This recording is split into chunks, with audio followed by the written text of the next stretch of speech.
In 2001, James Burton was inducted into the Rock and Roll Hall of Fame by Keith Richards. Now here in 2024, Vince Gill had the honors of inducting James into the Country Music Hall of Fame. Has there ever been a musician who has crossed over in more styles of music than James Burton? He has cut records with Merle Haggard, Frank Sinatra, and Elvis. Of course, he played in Elvis's TCB band. He was the band leader. He was the one Elvis contacted and asked him to put a band together for his upcoming Las Vegas shows in 1969.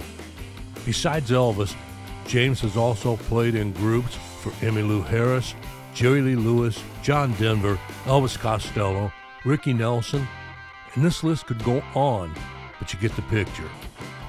Let's take a look back on some of James's life and career.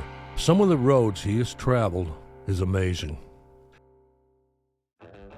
At 14 years old, he was asked by Horace Logan, who was the producer of the Louisiana Hayride, if he wanted to do some shows, and then he joined the staff band. At the Hayride, he played behind guys like George Jones, Billy Walker, and Johnny Horton. He remained with the Hayride for about a year. After that, James went to work in Bob Luman's backup band called The Shadows. While out in Los Angeles rehearsing with Luman, he was to meet Ricky Nelson, who came into the studio where they was rehearsing. The next day, the band got a telegram from Ricky to go to the General Service Studios where they do the TV show for Ozzie and Harriet. They met the cast and played a song for Ozzie, with Ricky singing Mystery Train. Ozzie wanted to put the song on the show. He said, "This is great." But later on, James went back to Louisiana, and Ozzie called him maybe 2 weeks later and asked James to come out and join Ricky and be his lead guitar player. James said, "Sure, I'd love to," and went out to California and joined Ricky. The Nelson family invited him to come stay in their home. So at 16 years old, James became the third son. He was to work with Ricky Nelson for almost 9 years. After that, the TV show Shindig came calling. James got a call from Johnny Cash to play dobro on a TV pilot for the Shindig. One of the producers of the show, Jack Good, knew who James was and had watched him on the Ozzie and Harriet show. He told James, "I'm a big fan of yours. I want you to be on the show every week." Not for sure how things were going to go after this with the Ozzie and Harriet show, James said, "Well, okay, what do we do?" And the producer said, "Let's put a band together." And so the Shindogs were born. James on lead guitar, Delaney Bromlett on bass, Glenn D. Harden on piano, Joey Cooper on rhythm guitar, and Chuck Blackwell on drums. They would end up cutting 90% of the songs on that show. James was starting to get calls to do session work. A couple of guys from Bakersfield would be coming into the studio to record, and James was hired. Buck Owens used him on 2 songs, Roll Out the Red Carpet and Open Up Your Heart. He was to do quite a few songs with Merle Haggard. Tunes like Branded Man, Lonesome Fugitive, Sing Me Back Home, Mama Tried, and The Working Man Blues. James worked with the famed Wrecking Crew and recorded on so many songs, from Frank Sinatra, Sonny and Cher, to the Beach Boys and Dean Martin. The list is almost endless. Now feel free to add some of your favorite Burton recordings in the comments section below this video if you'd like. His style of playing evolved from the love of Chet Atkins, Merle Travis, and Les Paul, although he grew up listening to the stars of early rock and roll. James could never get the hang of using a thumb pick like most of those fellows did, so he would hold his flat pick in his thumb and forefinger and put a metal banjo pick on his middle finger. He would end up trying out banjo strings on his guitar so he could easily bend the strings. He replaced his first 4 strings on the guitar with banjo strings, then moved the A and D string up to the E and A spots. This allowed him to bend the strings up a lot more. He later had his guitar strings gauged, and he would use a 9, 10, 12, 24, 32, and 38. Using these lighter gauge strings and his picking style, he would develop the sound that today is known as chicken picking.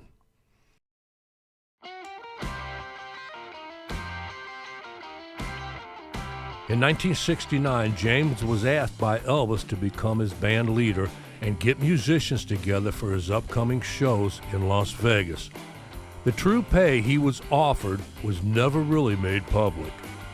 But James accepted the offer, and although he would keep on playing with other artists and recordings, he always worked it around his schedule of Elvis's shows, right up until Elvis passed away in August of 1977. In 1972, Graham Parsons contacted James. Graham had a deal to do an album and he wanted James on it. He would end up working on 2 albums with Graham. It was at these sessions that he'd met Emmylou Harris. After Graham's death, Emmylou had signed with Warner Music, and they told her to get a hot band. She did. She recorded her debut album in 1975 titled Pieces of the Sky. Because she wanted James and pianist Lindy Harden on tour with her, she carefully planned her tours around Elvis's schedule. Roy Orbison recorded a television special which was filmed in black and white. Elvis Presley's TCB band with James on lead guitar was used for the show. Other guests on this show were Elvis Costello and Bruce Springsteen, among others. Springsteen said, "It's not every day that you get to sing harmony with Roy Orbison or play guitar next to James Burton. That's a dream come true." James will always be known for playing the Fender Telecaster guitar, especially that pink paisley which he used on his shows with Elvis. He was always standing off of Elvis's left shoulder during the shows, and him and that guitar got a lot of camera time. James got together with Fender and he helped design the James Burton signature model in 1991. This one was called the Telecaster Upgrade.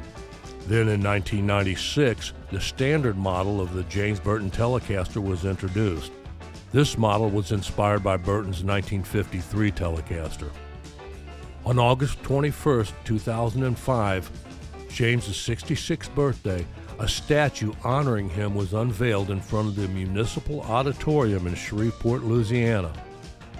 It stands in front of the auditorium where it all began for James at the age of 14, when he became the guitarist on the Louisiana Hayride. In 2005, he started the annual James Burton International Guitar Festival to raise money for a charitable foundation. It supports music education for those in need through guitar donations and music instructions to schools, hospitals, and community service organizations. We have given out more than 6,000 guitars, James says. The festival is held in the Red River District of Shreveport. In 2008, James was asked by Brad Paisley to play on his upcoming album, Play, the guitar album. Burton went along for the ride and played on an instrumental called Cluster Pluck, along with Vince Gill, Steve Wariner, Red Volkart, Albert Lee, John Jorgensen, and Brent Mason. At the 51st Grammy Awards in 2009, the song won Best Country Instrumental Performance. In 2001, he was elected to the Rock and Roll Hall of Fame. In 2007, James was among the first musicians to be inducted into the Musicians Hall of Fame in Nashville. In 2009, James was inducted into the Louisiana Music Hall of Fame. And now, in 2024, James is a member of the Country Music Hall of Fame, another well-deserved honor. James was able to attend and accept his award. At his Rock and Roll Hall of Fame induction, Keith Richards said that when he went to the record store, he didn't buy Ricky Nelson records. He bought James Burton records. Jimmy Page, growing up, carried a picture of James in his wallet. At a major turning point in his career, Elvis Presley put his trust and faith in James Burton to put his band together. Elvis needed a band that could play all styles of music, rock, country, pop, to gospel, and rhythm and blues. The TCB band, led by James Burton, was a big factor in helping Elvis jumpstart his musical career again. James turned 85 this August, His health hasn't been good after having a kidney removed a couple years ago. So it was really good to see him at his Country Music Hall of Fame induction. Toby Keith was less fortunate, and his wife accepted on his behalf. John Anderson was also inducted, along with James and Toby. Here's another video I think you might enjoy. I'll leave a couple of links to James's websites and social media in the description below if you'd like to leave him some comments or just use the comment sections in the video here. Please subscribe to the channel. I'd appreciate it, and thank you for watching.